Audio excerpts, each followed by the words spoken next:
Welcome to Composition 1. Clearly, I am not there right now. My name is Jenny Kearns, and I'm going to be your instructor for this course. Um, Marilyn Planner was kind enough to sub for me today, so I wanted to take the opportunity, though, even though I couldn't be there, to still go ahead and address the syllabus and talk to you a little bit about that. Today. In fact, your first assignment is going to be to come into class on Monday with 3 questions, and I want you to write those down and turn them in, either about what we go over here in the syllabus or just other general questions about how we're going to proceed in the class. So I'm looking at the syllabus over here, and I'm going to be talking to you about it here, so bear with me. On the first page of the syllabus, you have all of my contact information.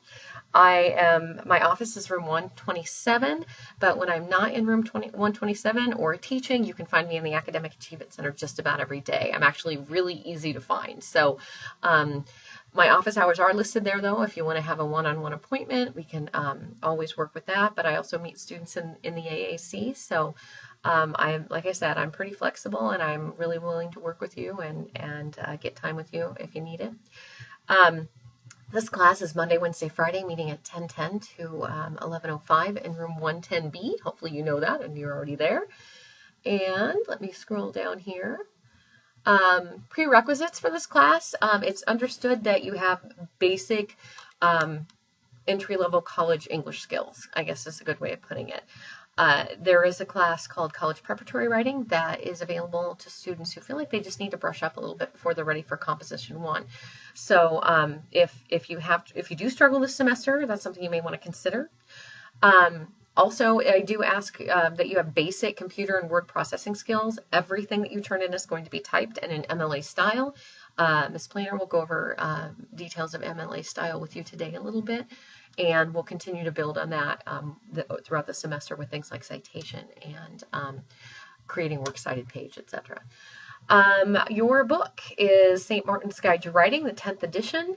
I would say for the book, you're going to get out of it what you put into it. I know it's kind of an expensive book, but there's a lot in there. It used to be when you take an English class, you'd get the textbook, and then you'd also have to get like an MLA guide or something. But luckily, this book has both of those things.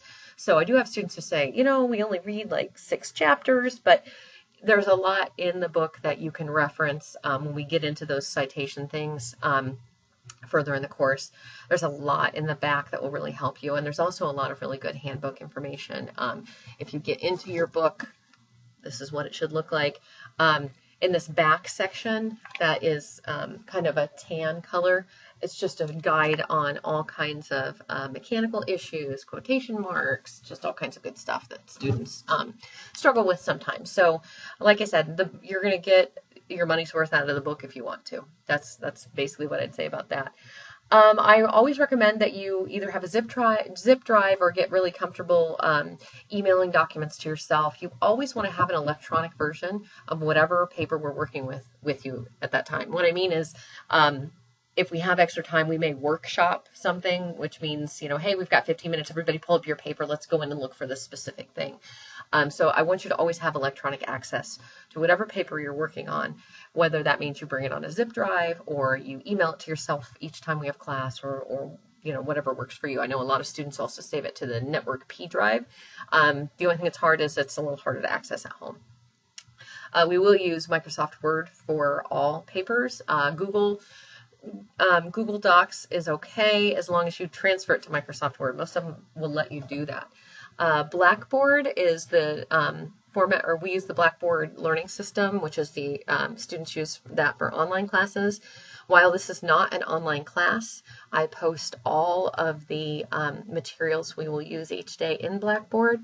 So, and I also have the agenda for each day there. So it's up to you. If you miss a class, you shouldn't come to me until you've gone to Blackboard. So if you say, hey, what I missed, the first thing I'm going to say is, did you go into Blackboard and look? Once you have, if you have additional questions, I'm absolutely happy to clarify or help you out in any way that I can. Let's see here. But Blackboard's really, really important. It's good for you. It's good for me. One thing nice with Blackboard is your grade is available at any given time. I stay pretty up to date. Usually no more than a week turnaround on major papers. And you know, gone are the days that, you know, I don't know, it used to be when I was in college, I had a class, I didn't know what my grade was until the last week. That's crazy. You will know how you're doing and where you're standing in the class at all times. So that's a good thing about Blackboard for you.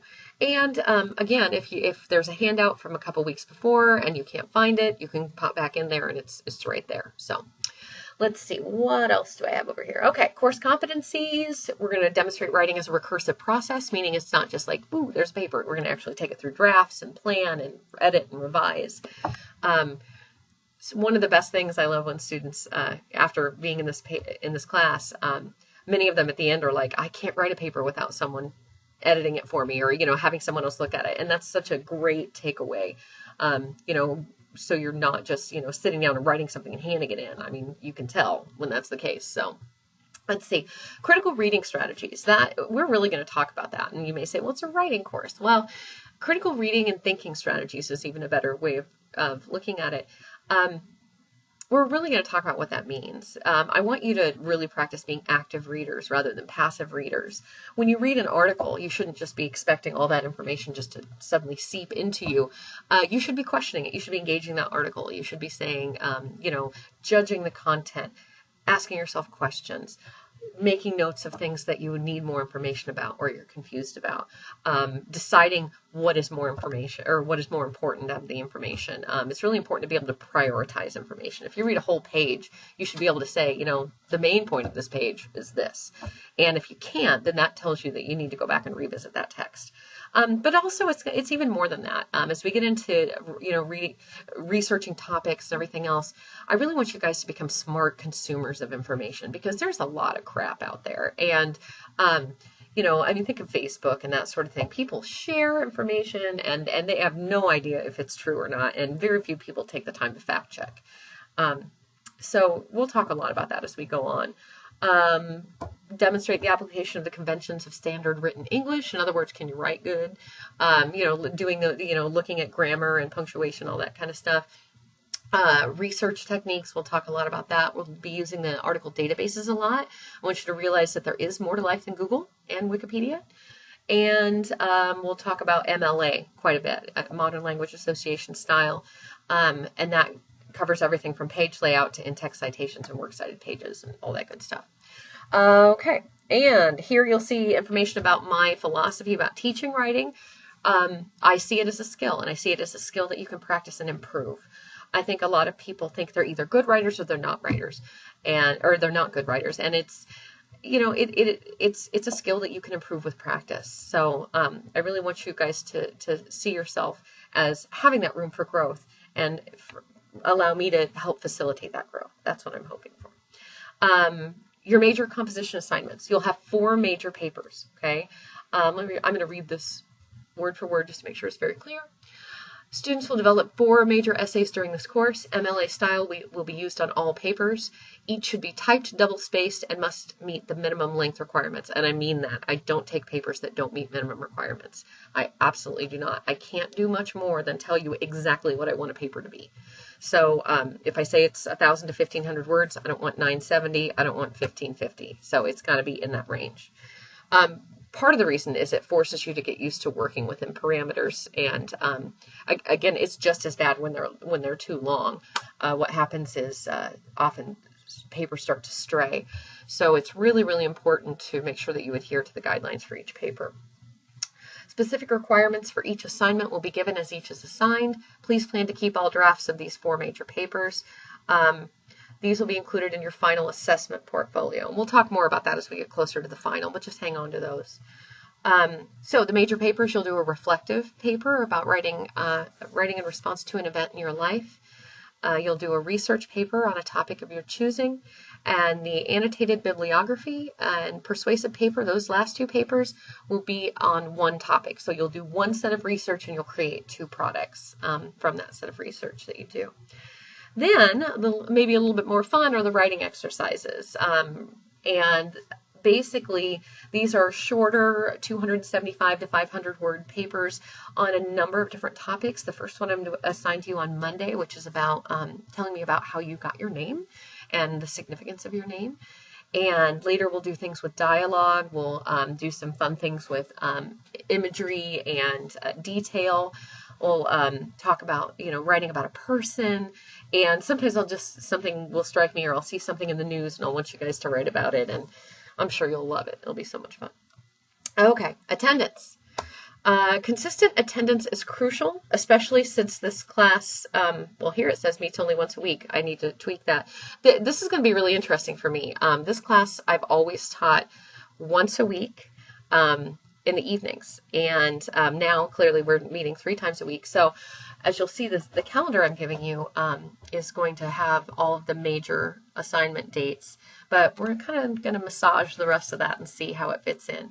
Basically, the idea, though, in this class is attendance is absolutely crucial.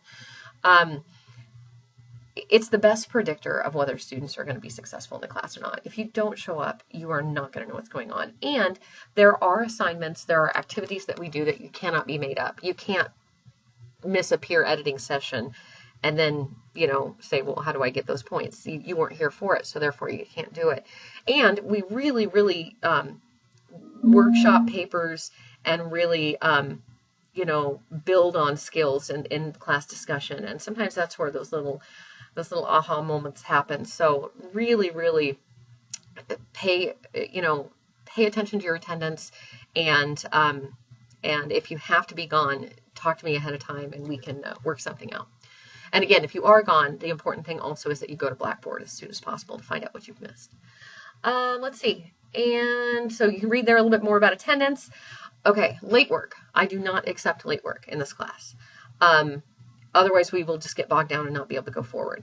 It is a blanket policy, meaning I don't want it to come down to, well, this person has a good story and this person really doesn't have a very good story, so I'm going to take it from this person and not this person. See this as practice in being a college student. I don't take late work, and it needs to be in at the beginning of class the day that it's due. Like I said, if you're going to be gone, that would mean that it would need to be emailed to me by the time that class is going. And that would be, so for this class, it would be 10 in the morning. I would need to have that assignment. Too often I've walked past the computer lab during my class and I've seen some papers being written. So that is due at the beginning of class. One thing that's good, though, at the end of class, you will have the opportunity to rewrite one paper that you turned in. So if you get to a point you're not going to meet a deadline, or turn in what you have. If you haven't turned anything in, you can't do the rewrite, because that would not be a rewrite, that would be a write. But basically, as long as you've turned in the paper, you can do a rewrite on one major paper in the class, and that grade will completely replace the original grade that you got on that paper. And that's not due until the last week of class. You'll turn that in with the final. Okay, overall paper format. Let's see here. You'll use MLA style, Times New Roman. Font is usually the best. Helvetica is okay. 12-point font, double spaced for everything. Like I said, Marilyn's going to go over some MLA format information with you today. There's the grading scale. It's a standard grading scale. The way that your grade, it is a weighted grade. 20% of your grade is the participation we do in class, the coursework, classwork in class, seat time, and the editing exercises that we'll do. 15% are the writing exercises. 5% is just having a draft when the draft is due. Yes, I've got it. I can go forward. 10% is the final evaluation, and 50% of the grade is those 4 major papers. Those are really, really important. Also, please note what I have below here. Missing 2 or more of the major papers is an automatic failure in the class. I feel like you should complete at least half of the coursework to be passing the class. So no matter what it is mathematically, you have to have at least, if you miss 2 or more of those major papers, it's an automatic failure in the class. Okay, on the next page, you'll see the weather policy and cancellation policy. I highly recommend that students sign up for the Rave alert system that will let you know if there is a class cancellation or something happens, or if there's a situation on campus, then you're notified. If we have to cancel class, we will, I'll get that information to you as quickly as possible. And actually, we have great staff here, and they actually try to reach out and call students if that happens. Can't guarantee we can always do that, but we do try to do that whenever possible. But we're going to talk a little bit about the calendar here in a minute because there will be a lot of stuff going on. Let's see. There's the academic dishonesty plagiarism section. Don't plagiarize is the big moral of this story. We'll talk a lot about what plagiarism is. A lot of students think that it has to be intentional. You can plagiarize unintentionally and it's still plagiarism. So we'll talk a lot about giving credit where credit is due. And clearly, if you're ever trying to pass off someone else's work as your own, that would be an example of plagiarism. Let's see, going on, last date to drop the class is the 19th. You'll get a midterm report on November 4th if you have a C- or lower. Let's see, there's also information here about students if you have a disability or you would like to have a learning accommodation. I'm actually the disability services liaison for this campus. And if you'd had accommodations either here or at previous schools in the past or think you need them, I can help you apply for those and help you coordinate those accommodations with your instructors. So that's part of what I do. So, I'm happy to help you do that at any time. Please make sure that you look through the non-discrimination policy. There's information about where you would address any of those concerns if you felt like you were not being treated fairly. And let's see, okay, at the back here,